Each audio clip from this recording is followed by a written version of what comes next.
আসসালামু আলাইকুম বন্ধুরা। আশা করছি সবাই ভালো আছেন। তো নিয়ে আসলাম অদ্ভুত তোমার মায়া গল্পের ২৪তম পার্ট। তো বেশি কথা না বলে চলুন শুরু করা যাক। সন্ধ্যার পর উদয়ের শারীরিক কন্ডিশন দেখতে আসে অন্য একজন মেয়ে নার্স। উদয় তখন ভাইয়ের উপর ভর করে আধশোয়া হয়ে আছে। নার্সকে দেখেই কপাল ভ্রু কুঁচকে নেয় উদয়। উদয়ের মুখে ফুটে ওঠে বিরক্তির ভাব। এই বজ্জাত মহিলারা একটু পর পর কেন আসে ওর কাছে? মেয়ে মানুষ দেখলেই তো ওর মাথায় রক্ত উঠে যায়। অসহ্য করে এই মহিলারা, দেখলেই রাগে গা জ্বলে। নার্স উদয়ের সামনে দাঁড়ায়। নার্স বলে, একটু সোজা হয়ে ঠিকভাবে বসুন। উদয় সোজা হয়ে বসে কোনো রকমে। নার্স স্ট্যাথোস্কোপের সাহায্যে উদয়ের হার্টবিট চেক করতে যায়। নার্সকে ধমক দিয়ে ওঠে উদয়। পেশেন্টের ধমক শুনে কেঁপে ওঠে নার্স। কে বলবে এই লোক 2 দিন পর আজ সকালে আইসিইউ থেকে বের হয়েছে? এর ধমক শুনে মনে হচ্ছে সুস্থ স্বাভাবিক মানুষ। নড়াচড়া করতে পারে না, কিন্তু গলার তেজ কমেনি। যাও একটু কমেছিল, তাও আবার বেড়ে গেছে। নাদিয়ার প্রহর একবার নার্স তো আরেকবার উদয়ের দিকে তাকায়। উদয়ের চোয়াল শক্ত, চোখে মুখে রাগ স্পষ্ট। নার্স পেশেন্টের ধমক খেয়ে কিং কর্তব্য বিমূঢ় হয়ে গেছে। শুধু ফেল ফেল করে তাকিয়ে আছে উদয়ের দিকে। তাকে কি জন্য ধমক দেওয়া হলো এখনও বুঝতে পারছে না। কি ভুল করেছে সে? পেশেন্টের বাড়ির লোক রাগারাগি করে, ধমকাধমকি করে এটা মানা যায়। তাই বলে এখন থেকে পেশেন্টও ধমকাধমকি করবে? তারপর প্রহর বলে, ও হ্যালো নার্স আন্টি, আপনি কি ঠিক আছেন? প্রহরের ডাক শুনে উদয়ের দিক থেকে চোখ সরিয়ে প্রহরের দিকে তাকাই। নার্স মনে মনে বলে, এই দামড়া ছেলে আন্টি ডাকছে। বয়সের দিক থেকে নার্সের থেকে প্রহর বড় হবে, আর এই ছেলে কিনা আন্টি ডাকছে। কোন অ্যাঙ্গেল থেকে আন্টি মনে হয়? এখনও বিয়ে করেনি, বাচ্চা হয়নি, আর এই বদলুক ছেলে কিনা আন্টি বানিয়ে দিল। 10-12 বছরের বাচ্চা আন্টি ডাকলে তাও মানা যেত। বুইরা দামড়া বেডা, বিয়ে করলে 3 বাচ্চার বাপ হয়ে যেত, সে কিনা আন্টি ডাকে। খাটাস লোক একটা। ভাই দুইটাই পাগল। নার্স নিজেকে স্বাভাবিক করে উদয়ের হাতের দিকে হাত বাড়ায় পালস রেট চেক করার জন্য। উদয় বাম হাতটা সরিয়ে নিয়ে আবার ধমক দিয়ে বলে, কি সমস্যা? বারবার ছুতে আসছেন কেন? নার্স বলে, না শুলে আপনার কন্ডিশন বুঝবো কিভাবে? আমার কাজ আমাকে করতে দিন। উদয় বলে, দেখছেন না আমায়? ঠিক আছি আমি। এখন আসুন এখান থেকে, আর আসবেন না এই কেবিনে। নার্স চুপ করে দাঁড়িয়ে রইল। এই লোকের মাথাটাও খারাপ হয়ে গেল নাকি? পালস রেট চেক করলো না, প্রেশারও মাপলো না, 2টো ইঞ্জেকশন দেওয়ার আছে তাও দিল না। বলছে কিনা চলে যেতে, আবার আসতেও নিষেধ করছে। আবার শুধু শুধু ধমকাধমকি করছে, রাগ দেখাচ্ছে। নার্সিং পেশায় জয়েন করার পর অনেক ঘাড়তেরা পেশেন্ট দেখেছে, কিন্তু উদয়ের মতো একটাও দেখেনি। এই লোক মাস্টারপিস। নার্স এতক্ষণ ভালোভাবে কথা বললেও এখন সেও রাগ দেখিয়ে বলে, মিস্টার চৌধুরী, আমার কাজ আমাকে করতে দিন। অন্য পেশেন্টও দেখতে হবে আবার। উদয় বলে, একদম ছোঁয়ার চেষ্টা করবেন না আমাকে। ছেলে নার্স আছে না, ওনাদের ডেকে নিয়ে আসুন। তারপর নার্স বলে, আমাকে আপনার দেখাশোনা করার দায়িত্ব দেওয়া হয়েছে, অন্য কেউ কেন আসবে? উদয় দাঁতে দাঁত চেপে বলে, আমার দেখাশোনা করার জন্য নার্স হিসেবে আপনাকে আমার পছন্দ হয়নি। নার্স বলে, কেন? উদয় বলে, 1 হচ্ছে আপনার থুবড়া মুখের নকশা আমার পছন্দ হয়নি, 2 আপনার মুখের দাড়ি গুফ নেই, 3 আপনি একটা মেয়ের সাথে প্রচুর বাচাল অভদ্রও বটে। পেশেন্টের সাথে তর্ক করেন, তর্ক করা মানুষ আমার একদম পছন্দ না। আর সে যদি হয় মেয়ে, তাহলে আমার দৃষ্টি সীমানার বাইরে থাকতে হবে। বক বক করে আমার মাথা খেয়ে দিল। এখন বের হন এখান থেকে। প্রহর আর নাদিয়া চুপ করে উদয়ের কথা শুনছে। একে কিছু বলেও লাভ নেই, শুধু শুধু বাক্য অপচয়। নার্স অপমান বোধ করে কেবিন থেকে বেরিয়ে যায়। রাগে ফুসফুস করতে করতে বেরিয়ে যায়। ওনাকে অভদ্র বলে, ওই ছেলে নিজেই তো আস্ত একটা অভদ্র। নার্স ডক্টরের চেম্বারের দিকে এগিয়ে যায়। ওই অভদ্র পেশেন্টের দেখাশোনা সে করতে পারবে না। মুখের কথার কি ধরন! বলে কিনা মুখের নকশা পছন্দ হয়নি, আবার মুখে দাড়ি গুফ নেই। আরে মেয়ে মানুষের দাড়ি গুফ কোথা থেকে আসবে? ডক্টরের চেম্বারে এসে সব বলে উদয় কী বলেছে। আর সে ওই পেশেন্টের দেখাশোনা করবে না, অন্য কাউকে ওর দায়িত্ব দেওয়া হোক। নার্সের কথা শুনে হতাশ হয় ডক্টর। আইসিইউ এর ভেতর থাকতেও নার্সের সাথে এরকম করেছে, সেও কমপ্লেন করেছিল। এই ছেলে কবে ঠিক হবে? এখনও মেয়ে মানুষ দেখতে পারে না 2 চোখে। নিজের থেকে 10 হাত দূরে রাখে মেয়েদের। ডক্টর নার্সকে সাথে নিয়ে উদয়ের কেবিনে আসে। ডক্টরের সাথে নার্সকে দেখে চোয়াল শক্ত করে, আবার মুখ ঘুরিয়ে অন্যদিকে তাকিয়ে থাকে উদয়। ডক্টর নার্স দুজনেই উদয়ের মুখ ঘুরিয়ে নেওয়া দেখে। এই ছেলে নিজেকে কিভাবে কে জানে। ওর হাবভাব দেখে মনে হয় ও ছাড়া আল্লাহর দুনিয়াতে আর কেউ নেই। পুরো দুনিয়ায় ও একাই আছে। এই যে মিস্টার চৌধুরী। উদয় বলে, জি বলুন, শুনতে পাচ্ছি আমি। ডক্টর বলে, এদিকে তাকান। উদয় বলে, তাকানোর প্রয়োজন নেই, বলুন কি বলবেন। ডক্টর বলে, নার্সকে ওনার কাজ করতে দিচ্ছেন না কেন? উদয় বলে, আমি আগেই বলেছি আমার চেক আপ সহ অন্যান্য সকল সেবা প্রদান করার জন্য ছেলে নার্সকে পাঠাবেন। তারপরেও কেন এই মহিলাকে পাঠিয়েছেন? বারবার গায়ে হাত দেয়। ডক্টর বলে, পেশেন্টকে না শুয়ে সেবা প্রদান করবে কিভাবে? উদয় বলে, সেজন্যই তো ছেলে নার্স পাঠাতে বলেছি। পাশ থেকে নার্স বলে ওঠে, হসপিটালের নিয়ম তো আপনার কথা মতো চলবে না। উদয় বলে, আমি কি বলেছি আমার কথা অনুযায়ী হসপিটালের নিয়ম চলবে? নার্স বলে, আপনি তো তাই বলেছেন। আপনার দেখাশোনা করার দায়িত্ব দেওয়া হয়েছে একজনকে, কিন্তু আপনি চাইতেছেন অন্যজনকে। উদয় বলে, আমি আপনার কাছ থেকে সেবা নেব না, যান এখান থেকে। নার্সের মনে জেদ চাপে, সেও তেরামি করে বলে, আমার কাছ থেকেই সেবা নিতে হবে আপনার। কোনোভাবেই না। দুনিয়া উল্টে যাবে, কিন্তু উদয় চৌধুরী কোনো মহিলার কাছ থেকে ট্রিটমেন্ট নেবে না। নার্স বলে, আপনার সেবা অন্য কেউ করতে আসবে না আমি ছাড়া। উদয় দাঁতে দাঁত চেপে কিরমির করে বলে, না আসলে না আসবে। মহিলার কাছ থেকে সেবা নেওয়ার চেয়ে বাড়িতে বসে মরে যাব তাও ভালো। এই প্রহর, চল বাড়িতে।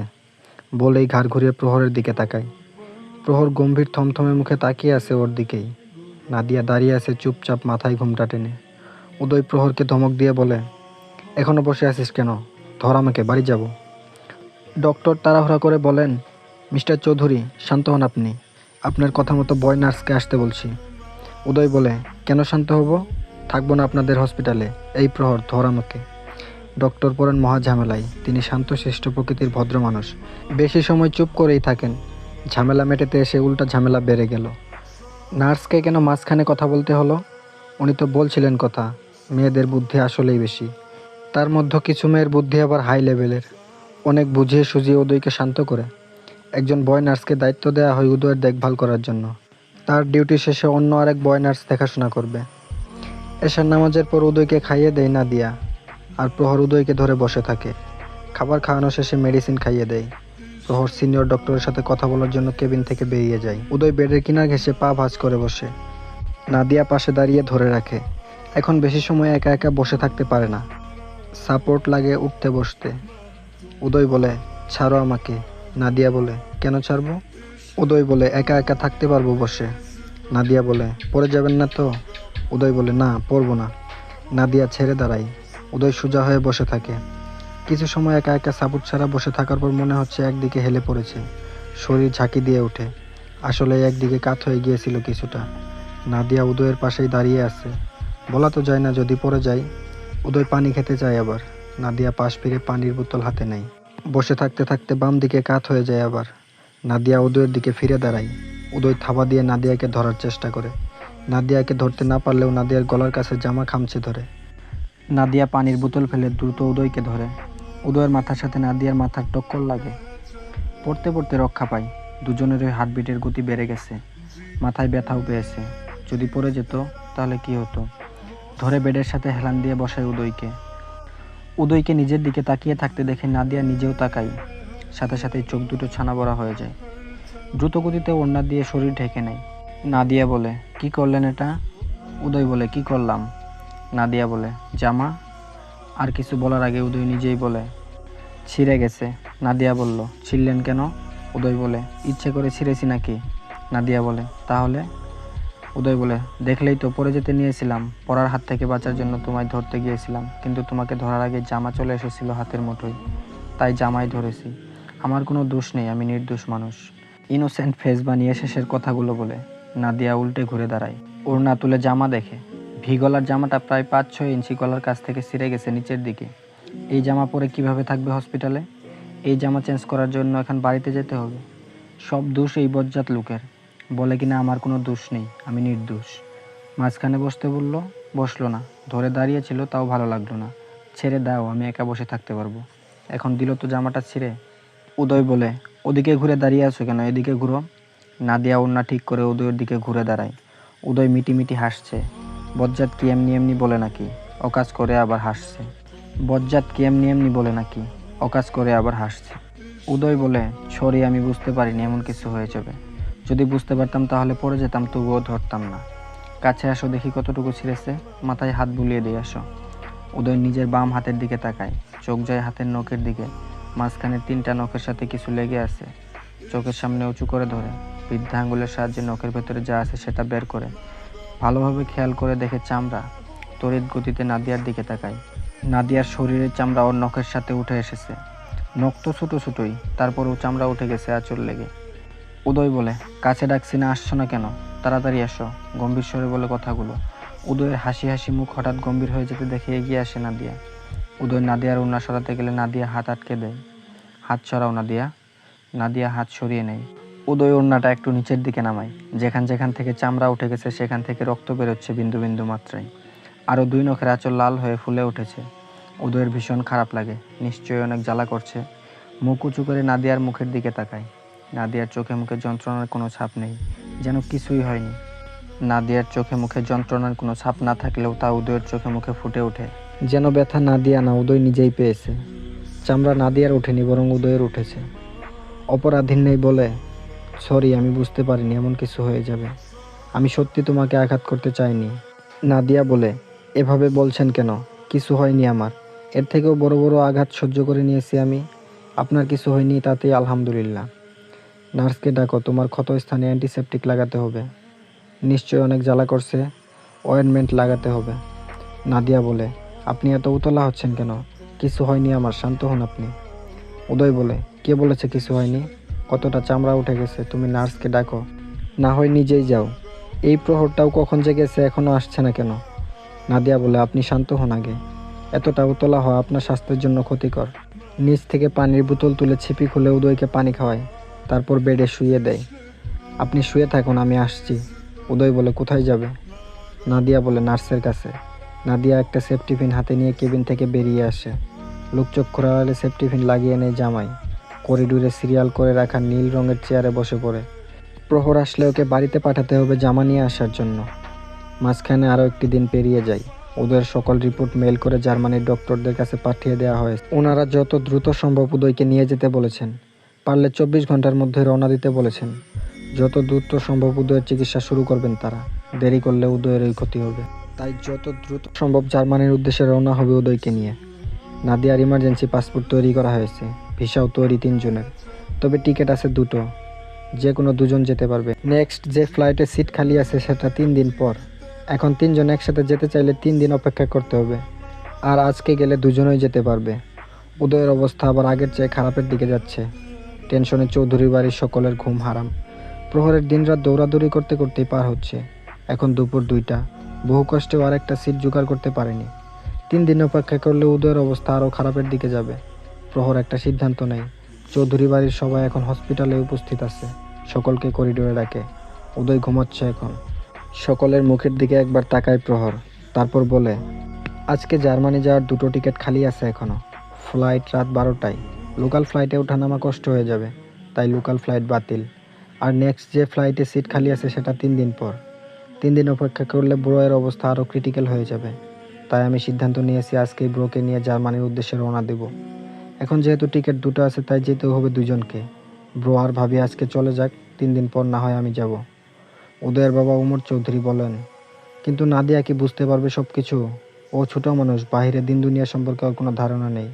এক দেশ থেকে অন্য দেশে গিয়ে বুঝতে পারবে না কিছুই। বড় ভাইয়ের সাথে তাল মিলিয়ে উমায়ের চৌধুরী বলেন, ভাইয়া কিন্তু ঠিকই বলেছে।